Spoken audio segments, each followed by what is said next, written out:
Always remember, your focus determines your reality. Greetings, ladies and gentlemen of Middle Earth.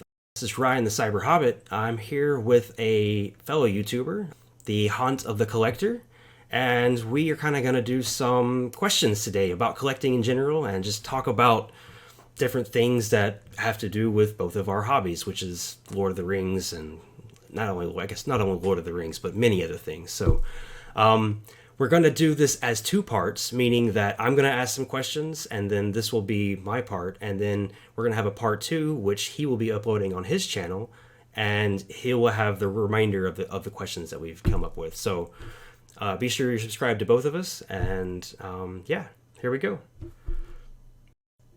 So, Jace. Hi, hello everyone. Why did you start your YouTube channel? Okay, for me it was because collecting, the hobby that we do is, excuse me, is sort of quite stagnant really. You pre-order, then you wait months and months and months for your piece to arrive, and you know the only sort of talking and chatting I got to do, because nobody in my life does this, nobody in my immediate world does this. It's everybody I know in the virtual realm. It was just something I felt was a challenge for me, was to try to go. I was watching a lot of other YouTube channels in collecting, and I felt I'd like to have a go at that. And it was a way, well, straight away, I met you, Ryan, and we're doing this now. And, you know, I've got people now subscribing to my channel, which is great because I've not even at 3 months yet. And you know, it's superb, and I'm getting a lot of great feedback off people, and I like the challenge. I like to challenge myself, and I'm really enjoying doing it. So really, for me, it was the challenge to see if I could do it. It was really that I felt that I wanted to talk to fellow collectors and put my points of view out there and get feedback from people, and yeah, just a challenge. And I'm really enjoying doing it. And as I say, it's paid off. So I've already met you, and I'm not even 3 months in yet. So it's fantastic. Nice. Yeah, I would say for me, it was kind of a thing of, yeah, why not? You know, I basically kind of started my channel around the time of when COVID was beginning, and you know, I like obviously you said you've seen a lot of people who had done a YouTube channel about collecting, and it seemed like, you know, I have all of these collectibles. Maybe there's something I can add to the YouTube world. So, yeah, for me, it's, and I guess also to just like to meet other people who do this, because no one in my life is into a lot of the things that I'm into. So, you know, there's a lot of, you know, not being scared of it, but there's a lot of people who like I kind of wish would want to be doing more of this, and not to say that I don't think they will, but you know, there's the stigma, I guess, that comes from, you know, having a bunch of collectibles and things, and so there's maybe the idea of seeing other people and getting in touch with other people who do it kind of makes you feel more comfortable as well. So that's definitely. That's really, I guess, my answer. It's nice to meet fellow weirdos. Yeah, exactly. That's how everybody else looks at us, isn't it? You're a little bit odd, a little bit weird, and you get within your own little circle. It's a little bit like the end of the No Rain video by Blind Melon, isn't it? It's like that, where she meets all the fellow weirdos. Okay, next question. When did you start your... I'm sorry, I've just messed up my text here. You can edit that. What was your first collectible? My first? Oh, wow. Crikey. My first collectible would be... I suppose if you're going from... Since I started buying proper actual collectibles, it would be... I think it was... I can't remember if it was Hot Toys or Sideshow, but it was the 6 scale Sand Trooper from Star Wars. I can't remember if it was the Hot Toys or the actual Sideshow one. I can't remember, but yeah, it was the 6 scale one. I think it was Hot Toys actually, because it had that generic sand base that they used on quite a few. And yeah, it was that one, and that was probably 2017. I started, so back then, yeah, that was the first one, and I had quite a few 6 scale pieces off off the back of that, especially Star Wars. I like to start 6-scale Star Wars. Okay. And for me, my first collectible, and I guess technically, like the first one I ordered versus the first one that actually arrived is technically a different story. I ordered a Hot Toys Yoda first, but the first thing that actually I ordered that actually arrived first was the United Cutlery and Andaro. I hope I'm saying that right. Oh yeah. The Aragon sword. Yeah. And not actually meaning for it to turn into a big collecting type of thing, but once you get one, you think that's cool. How about another one? And then it keeps going and going and going, and then you get a few things of one line, and then you start wanting to like get more of them. So anyway, okay. So next question. What is your favorite collectible that you currently own? Sat right behind me here on my left, Prime 1, Quartzdale Sauron.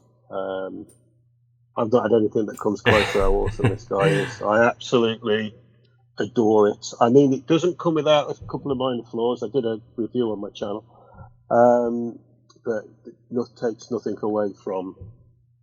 It's just incredible. It's mind-blowing, which I believe you yourself have it coming soon. Yes, it's on some boat in some harbor somewhere waiting to be offloaded. That's what I keep telling myself. It's coming up on about 3 months now since I've got the shipping notification, so it's got to be really soon. Yeah. This was technically a 2-part question. So the other part was if you could only keep one, which would it be? And I want to guess it's probably the Sauron too. Yeah. Exactly the same. That's kind of why it's all in the same question. Yeah. I guess my favorite. It's funny. I even wrote these questions, and I guess I would probably say maybe my Andoril, just because it is the first one I got, and maybe that means something to me even more. I'm hoping it's probably going to be the Sauron as well. That will be the biggest thing that I will have ever owned. Just I don't have it yet, so I can't really say if I would only keep one, which would it be, because I don't have it yet. But cannot wait for the Prime 1 Sauron. So looking forward to seeing your unboxing. Yes, that will probably be a very long video. Needless to say. Actually, he does.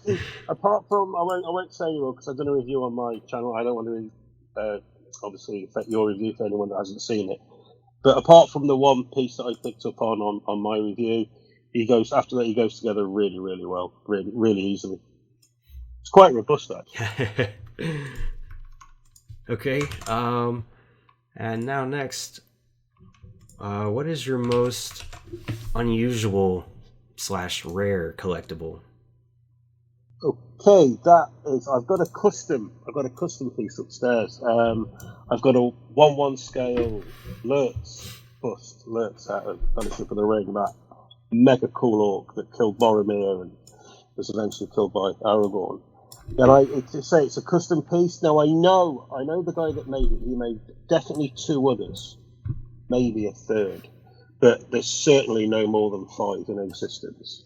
And I know the guy that did it has got a waiting list that runs into years. So if anybody decided they wanted one, it would be a long, long, long time before they got one. So certainly my rarest, and it's probably my weirdest because I've got him in my bedroom, and he's actually I had a custom made plinth for him, and it looks over my bed. It's actually like 3 or 4 feet from the foot of my bed, and it's like I'm single anyway, so it's not like it's had the chance to scare any women yet. Me too, man. But a few of my mates have been here because I have poker evenings, and they've gone upstairs and seen it, and they're like, "Dude, how do you sleep with that looking over your bed?" So well, it's your guardian, it's your guardian angel, right?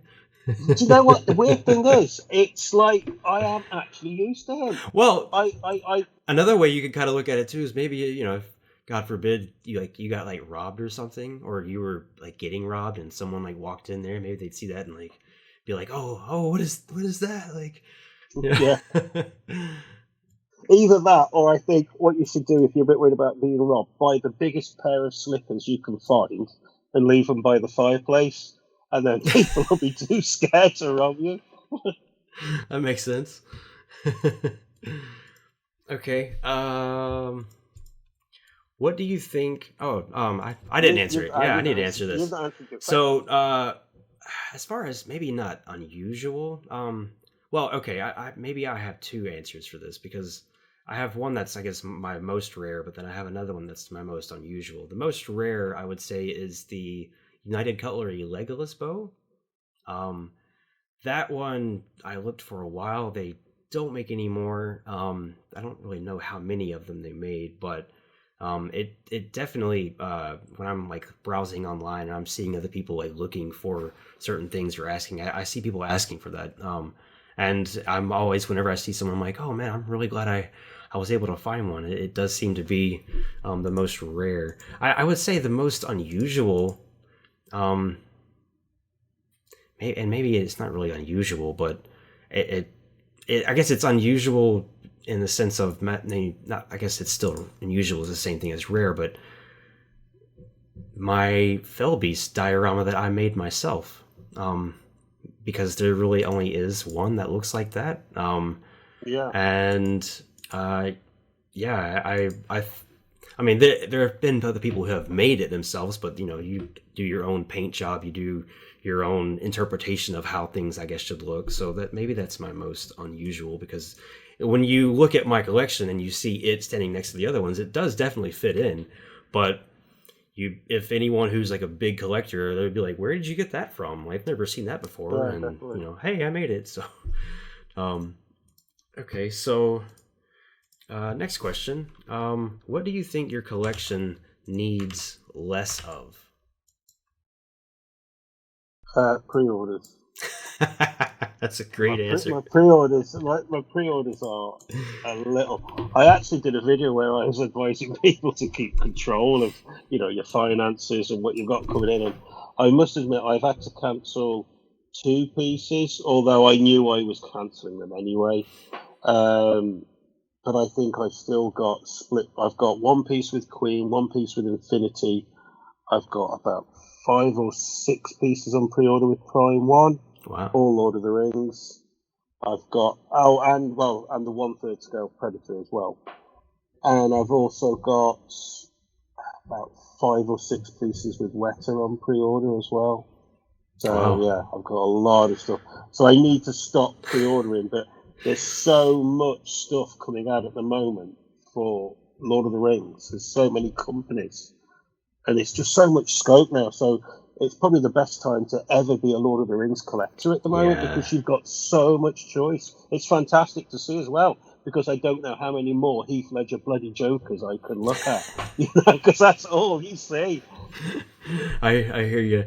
I mean, I guess because it's the 20th anniversary of Lord of the Rings, so probably just that in itself, and we've got the new Amazon series coming out, so there have been maybe more people getting into collecting now. So yeah, that makes sense. And maybe even with some of the Weta pieces, like they have a lot of them that if you don't pre-order it, that's it. Like you have to pre-order it because they're only going to make that many of them. So yeah, I there's definitely some things that I do have. I think like maybe 6 or 7 things that I have pre-ordered that I'm waiting for.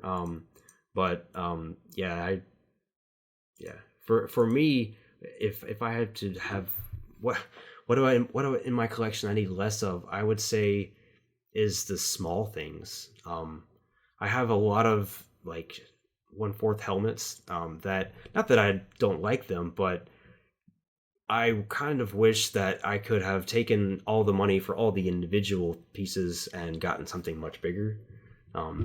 Maybe that has to do with me just being better with my finances, but if anything, I would say is learning that, not that I don't like the things, but I just kind of maybe wish I had something not better but bigger, because if I wouldn't have bought all these small things, I would have something bigger. So yeah.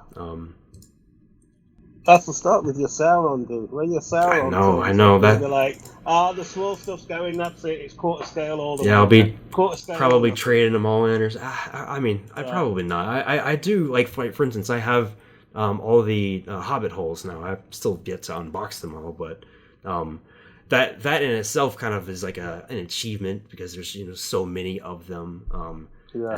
But I look at how much money I've spent on all the individual ones. I'm like, man, I could have gotten like the Prime One, Frodo, and Golem or something like that.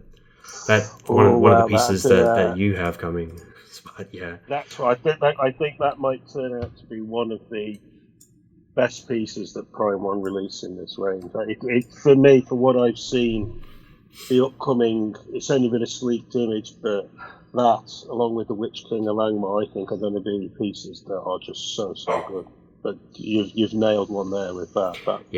That Frodo and Gollum. Every time I see it, I'm like, man, if I had, not that I regret not getting it, but if I had more room in my place, I might really consider still trying to find it somewhere. So the Frodo and Gollum piece is still available on Prime One. Yeah. And maybe I can do some kind of payment plan on it or something. We'll see. And it's not actually. Well, yeah, because it's not out for another 6 months at least, and all the other stuff's been knocked back. Right. So I'd put money on that's going to get knocked. It's going to be a domino effect across. Well, as you're saying that they released Balrog before this, so who knows what'll happen. Prime One. Okay. Next question. What is the first thing your friends, family, / people say when they see your collection? Well, my family, because I've always collected stuff and I've always been a bit odd, I suppose. They're just not. They don't. They're not surprised by anything. I mean, I used to keep tarantulas. I had. That's right. Yeah. I had 600-700 tarantulas, so these, by comparison, are really modest, tame things to have. So my family really aren't. They're not really. Doesn't sort of affect them, and they're not really. They appreciate that I love it, but they're not. My daughter's. She loves them. She likes the films and all that, and she grew up with me being sort of into this stuff. So it's really cool. Mates, when they come round, they can appreciate it. They like my half-scale Terminator I've got set to the right of me off camera. But again, they're more into the football and stuff like that, and they're not. Again, it's just something that they appreciate it, but I'm just not into it. Like I say, which goes back to the question that you asked on why start the YouTube channel. Literally, everybody that's in my immediate life, they're just not into this at all. So this has been a brilliant gateway into talking to other people, and it's great to get their enthusiasm as well, and you can appreciate it no matter what they collect. You can appreciate the enthusiasm. So that, right. For me, I get more from this than. This doesn't sound very nice, but more from this internet world than I do my real world, if you see what I mean. Yeah. It's all you guys that appreciate what I've got. And maybe another thing is like when I first started collecting, I wasn't trying to like become a collector. It really just, it's a thing that kind of happens naturally. And I feel like maybe for a lot of people, just buying their first piece is the first like barrier to entry, because once you get like one thing that's considered a collectible, right, it becomes like this, like, oh wow, I really like that and I want to get more of them. So there's the, I think, domino effect of once you kind of get going and you get 3 or 4 items that you really like, you're like, now this is a thing you do, and now you really want to keep going with it. So that's I mean, again, for me, when I got my Andariel sword, I was just like, oh, this is really cool. I think I'll get a Lord of the Rings sword. I love the Lord of the Rings, love the Hobbit, so why not? Let me splurge on it. And then after that, I was like, this is really, really cool. Gotta get more. So for me, the very first thing that people say when I just had my parents visit me maybe 3 or 4 months ago, and I remember my dad just being like, I don't know what to look at. There's just too many things to look at, and probably a lot of that has to do with just how kind of crowded I have everything, is because it's all kind of in one space. But I maybe when I move and can kind of spread things out a little bit more, it won't look as, I mean, there's still a lot of things, but having them all kind of bunched into one area, you're just like, what am I supposed to look at? So, okay, so next question. Do you regret anything about your collection? No. I don't regret anything that I've ever collected, really. There's pieces I've had that I've sold very quickly, from having them. But no, I don't.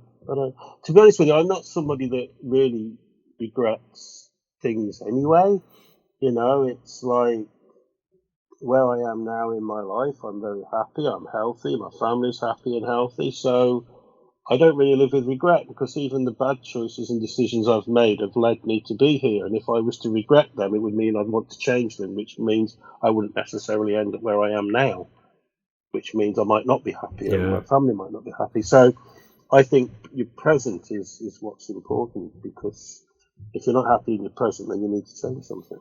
So I don't tend to live. I'm not someone that lives with regret, basically. So no, very easy. I don't regret anything in my collection at all. For me, I wouldn't say there's necessarily anything other than I wish I would have started collecting sooner. I for a while was kind of hesitant on like, what are people going to think? What are people going to say if they see stuff? But I'm now 36, and probably, I mean, I've been collecting for maybe 3 or 4 years now, I guess. And having all the things I have now, I just like to think like, man, like if I wouldn't, I really enjoy everything that I own. Like you just said, usually people don't buy anything if they don't like it in the first place, I guess. But yeah, I think like the number of, I guess, people that I was scared could see and have some kind of bad opinion of me just kind of went away. And I don't care now. And I just, if I like something, I'm going to enjoy it and get it. And I don't care what people think anymore, because, and maybe that has to do with age too. Maybe if I was, 21 years old and stuff, I probably would. And maybe not even then. I feel like it's one of those things, like once you, like I said, the barrier to entry, once you get one, you really kind of just fall in love with it. You start liking other things. And, I'm sorry if you guys can hear my dogs. They're wondering what I'm doing in a room talking to myself.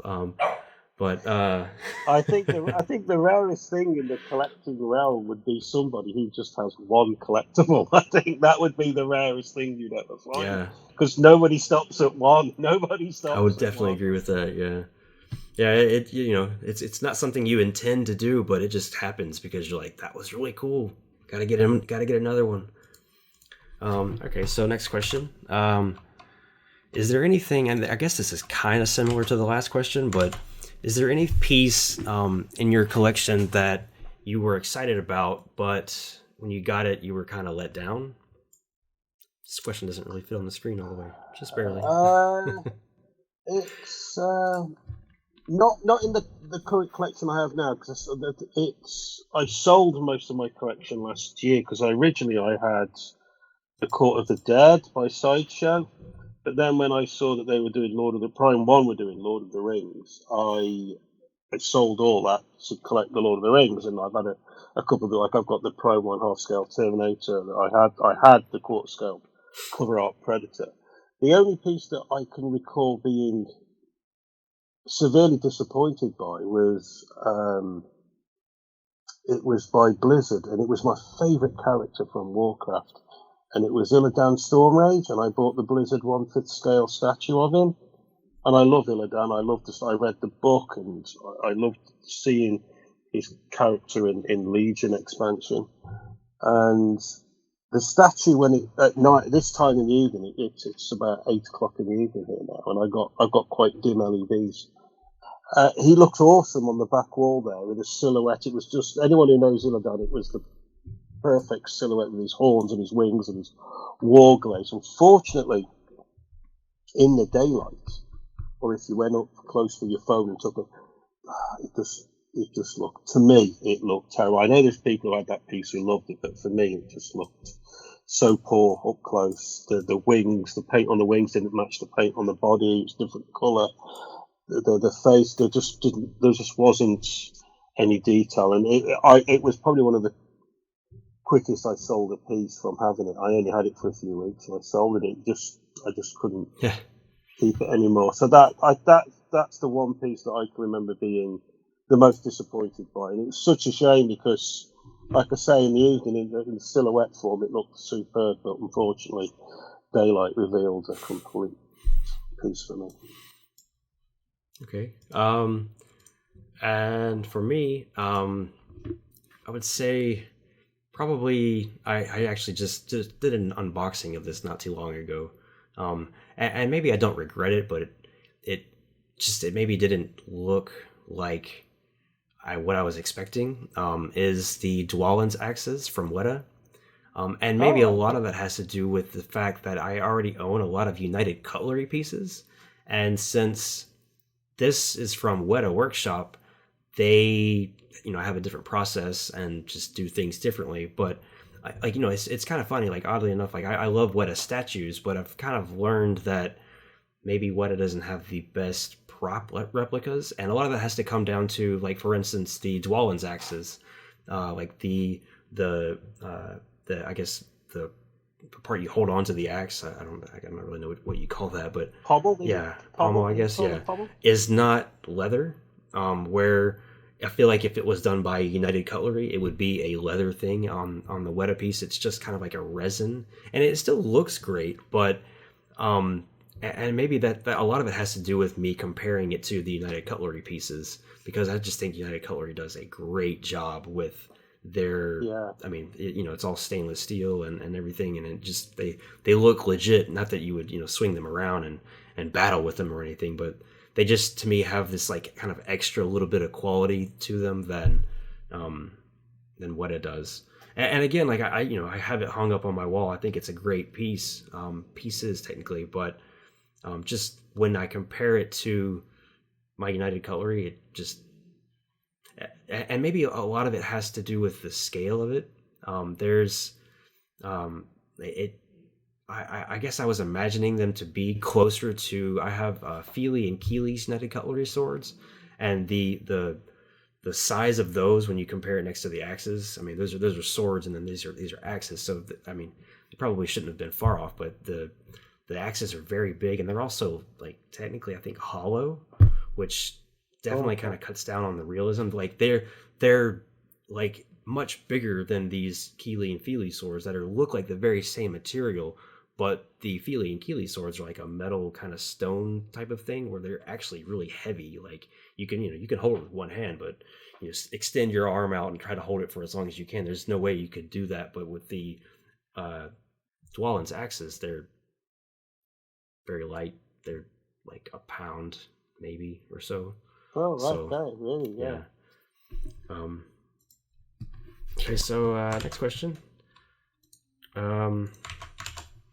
What is your opinion about limited edition pieces that were re-released? Well, for me, I've actually been involved in a discussion on one of the YouTube groups about this, and for me, now, I'll try and keep this as short as I can. As a collector, let's use, because he's here beside me now, I forget what the edition size of him is, but let's just, for argument's sake, say it's 500. All 500 are sold out. And somebody else, another statue company doing a Sauron isn't a re-release. That's by the by. But Prime One come out and they do another Sauron. I don't care. I've got this one. I've got mine. I don't care if they do another Sauron, and it gives other collectors a chance to buy a Prime 1 Sauron. That's me looking at it from the collector's point of view. They get a chance to buy a Prime 1 Sauron that was sold out, and they can now add this to their collection. So I'm happy for the collector. They haven't got to pay astronomical flipper prices to get it. So for that side of things, for the collector side, it doesn't bother me. I'm more than chuffed that they get a shot at it. Now, as a buyer from statue companies, as they sold this as a limited edition of 500, I feel somewhat cheated because you sold this to me as a limited edition of 500p, and now you've gone back on that. I mean, if they do a different sculpt, a different pose, it's a different piece. Yeah. Same character, but if that's fine. But to say use the same mold and re-release another 150 of these is just them cashing in and lying to us original buyers, because they told us there'd be 500, now there's 600. So I wouldn't be happy with the statue company for doing that, but I'm happy that collectors get a chance to buy it, if you see what I mean. That's sort of where I sit on it. Yeah, I would basically just exactly agree with you. Like, I do think that, you know, other people having the chance to buy something when they, you know, weren't around, maybe even at that time, is great. But they're, you know, they're also kind of, I guess, you know, the idea of when you're purchasing something, thinking that, you know, there's only going to be so many of these, I need to buy it now, or even maybe paying more money than you would have after the fact. I could see where people would think that sting. I personally don't have a problem with it though. Like I understand the perspective, but to me, I think the more the merrier. I there was the Mace of Sauron that kind of happened to me, where I thought that there were only going to be so many of them, and wanted to get one, knowing that, you know, there's going to run out. Once they're out, then that's going to be it. It's a limited edition piece. And then they've actually just recently released a new version of the Mace of Sauron that has a red banner that even comes with it that I don't have, that I'm kind of jealous. I wish I could just go buy the banner itself. And yeah. I you know, again, like I maybe because these, they don't have, like, there's no number to them, so maybe me having one that has a number on it, maybe because the new version is an open edition version, so maybe that kind of helps it a little bit. But I again, like, I think that if you want to have it, then I think that the more people that can have it is greater, as long as, you know, the value for mine still retains. That's, I mean, not that I'm ever, I mean, who knows if ever, but, you know, maybe one day I have to sell some pieces or whatever. So, you know, I wouldn't mind trying to get some of the money that I paid back, knowing that it was a limited edition thing, that when I was buying it, thinking like, oh, you know, this is going to be a thing that I could maybe one day sell for even, you know, more money, or you know, one of those types of things. But so we've kind of come up to the end of the list of my questions that I wanted to include. So I guess if you guys want to see more of our discussion, then you can head on over to Jace's channel, Haunt of the Collector. I will have a link in my description, and we'll see you there. Cheers, guys. See you over there. Bye-bye.